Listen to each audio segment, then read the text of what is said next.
Hello అన్న, మీ పేరు? నా పేరు అనిల్ ముదిరాజ్ అన్న. ఇప్పుడు బై ఎలక్షన్స్ వస్తున్నాయి జూబ్లీహిల్స్ కాన్స్టిట్యున్సీలో. ఏ పార్టీ వచ్చే అవకాశం ఉందన్న? కాంగ్రెస్ పార్టీ వచ్చే అవకాశం ఉందన్న. ఎందుకు అనుకుంటున్నారా కాంగ్రెస్? అంటే కాంగ్రెస్లో మంచి నాయకత్వం ఉంది.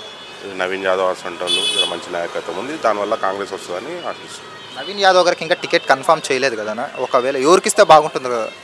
ఇప్పుడు నవీన్ యాదవ్ గారికి ఇస్తేనే కాంగ్రెస్ వచ్చే అవకాశాలు ఉంటాయి. కాదు అనుకుంటే ఇబ్బంది అవుతుంది కాంగ్రెస్కి. అప్పుడు బీఆర్ఎస్ వైపు ప్రజలు మొగ్గు చూపవచ్చు. నవీన్ యాదవ్ గారికి ఇస్తే కాంగ్రెస్ వైపు మొగ్గు చూపుతారు. అట్లా అలాగే బీఆర్ఎస్ వైపు చూసుకుంటే మాగంటి సునీత గారికి ఇచ్చారు, వాళ్ళ వైఫ్కి. ఏమైనా సానుభూతి ఓట్లు పడే అవకాశం ఉందా అక్కడ, ఆ సైడ్? సానుభూతి అనేది ఏం లేదన్న. మాగంటి ఉన్నప్పుడు చాలా రౌడీజం అది కాంగ్రెస్ కార్యకర్తలను బాగా ఇబ్బంది చేయడము, నవీన్ యాదవ్ మనుషులను బాగా ఇబ్బంది చేయడము, ఇల్లును గులగొట్టడము, గుడి కమాను గులగొట్టడము, ఏదన్నా ఓపెనింగ్ అయితే ఆయన పిలవకపోతే దాన్ని సీజ్ చేయడము, అలాంటి రౌడీజం బాగా చేసాం. ఈ నిన్న మొన్న కేటీఆర్ వచ్చి రౌడీ అని మాట్లాడుతున్నాను. ఫస్ట్ రౌడీజం చేసిందే మాగంటి గోపీనాథ్. అది సానుభూతి అనేది ఏం లేదు, అంతా హ్యాపీగానే ఉన్నాం. బీజేపీ పరిస్థితి ఏందా? దీపక్ రెడ్డి గారు ఉన్నారు లైన్లో. ఇప్పట్లో అయితే బీజేపీదే ఏం లేదన్న. ఏమున్నా కాంగ్రెస్ పార్టీదే మంచిగా ఉంది. ఇప్పుడు రోడ్ ఇనాగ్రేషన్లు అవి ఇవి బాగా చేస్తున్నారు, అభివృద్ధి చేస్తున్నారు. 3 మినిస్టర్లు ఉన్నారు, 3 ఇన్ఛార్జ్ మినిస్టర్లు ఇచ్చారు. బాగా ఫండ్ రిలీజ్ చేస్తున్నారు. ఎన్నో రోజులతో సమస్యలు ఉన్నాయి, ఇప్పుడు అన్నీ తీరుస్తున్నారు. ఒకటి ధనాన్ని తీరుస్తూనే ఉన్నారు. ఎంబడి చెప్పంగానే వితిన్ 1-2 డేస్లో దాని సమస్య క్లియర్ చేస్తున్నారు. అలా కాంగ్రెస్ పుంజుకుంటున్నారు బాగా. మీరు నవీన్ కుమార్ యాదవ్ గారు వస్తే బెటర్ అంటున్నారు కదా, ఆయన ఒకవేళ గెలిస్తే ఇక్కడ మినిస్టర్ ఇచ్చే అవకాశం ఉందా కాంగ్రెస్ పార్టీ నుంచి? 100% అండి ఇచ్చే అవకాశం ఉంటుంది, మినిస్టర్ ఇచ్చే అవకాశం ఉంటుంది. ఆయన ఏంటంటే పదవులు ఉన్నా లేకున్నా అని పబ్లిక్ సేవ బాగా చేస్తుంటాడు. అన్ని యాక్టివిటీస్ ప్రోగ్రామ్స్ అవి ఇవి చేస్తుంటాడు. మొన్ననే శ్రీమంతం కార్యక్రమం అని చెప్పి 2000 మంది మహిళలకి అది చేసాడు.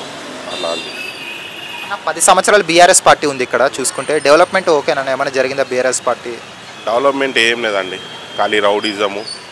అక్కడ బండ్లు ఇక్కడ బండ్లు పెడితే పైసలు వసూలు చేయడము, కార్పొరేటర్లు అక్కడ ఇక్కడ పైసలు వసూలు చేయడం, అల్లకే ఎగబడ్డారు. కానీ డెవలప్మెంట్ అనేది ఏం లేదు. ఖాళీ రౌడీజము, సతాంచడం కార్యకర్తలను, కాంగ్రెస్ కార్యకర్తలను సతాంచడం, నవీన్ యాదవ్ మనుషులను సతాంచడం, ఇది ఒకటే పనిగా పెట్టుకున్నారు. కానీ వేరేది ఏం లేదు, వాళ్ళు చేసింది ఏం లేదు. నవీన్ కుమార్ యాదవ్ కదా అందుబాటులో ఉంటారన్న ప్రజలకి? 24/7 అందుబాటులో ఉంటాడు. ఏ అర్ధరాత్రి ఫోన్ చేసినా అన్న బస్సులకు వస్తాడు.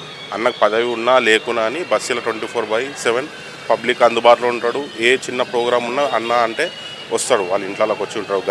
గరీబోళ్ళు వీళ్ళు గొప్పోళ్ళు అనేది ఏం లేదు.